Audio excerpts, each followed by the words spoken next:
Hi, welcome to Whole Home Wednesday. It's our mission to help you stay safe and healthy in your home. We've been talking a lot about lead and lead paint, and last week we showed you how to set up a containment area. And we had also talked about the wipes or swipes that you can buy for your home to test to see if you might have lead. What happens if it comes back positive and you do have lead? And today I've got Whole Home's risk assessor, Erin Grant, that's going to talk you through a little bit what you need to think about or how to handle things if lead paint may be in your home. So Erin, if I might have lead in my home, what would I do next? Who would I call? So the next step, if you think you may have lead-based paint in your house, the only way to know for sure is to hire a licensed lead risk assessor or lead inspector to come and do a formal assessment of your home. Is there a place where I could find a list of those? Yes, so the Ohio Department of Health website will have a listing of all people that are licensed to do this type of activity in your area. You can search by county. Okay, great, thank you. You're welcome.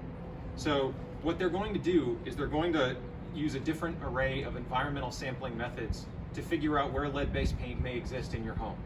One of the things they're likely to use is this. It's called an X-ray fluorescence analyzer.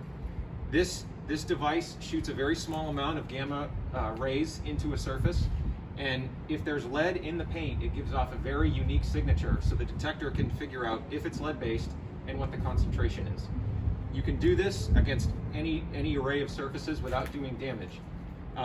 This is the device they would use to go through and look at every single surface inside your home to see whether or not lead-based paint exists.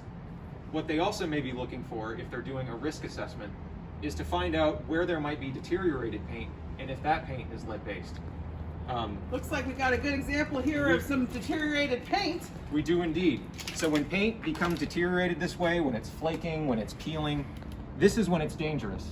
This is when it's creating, fine dust or paint chips that then people could either ingest, particularly children, if it's on the floor, if this were a windowsill.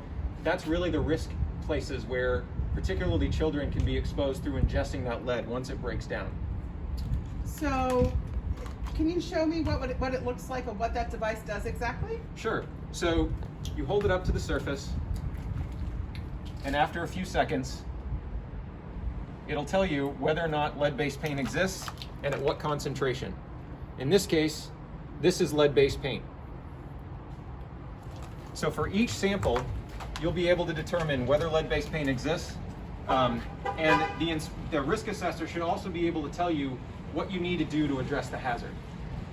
Okay, so we've got the tools to be used. So Erin, you would go through the house and you would inspect all surfaces where you see deteriorated paint on the exterior and the interior of the home. That's right. Okay, so next week we're going to talk you through a report and how one of those reports is put together so you know what you can expect. Thank you.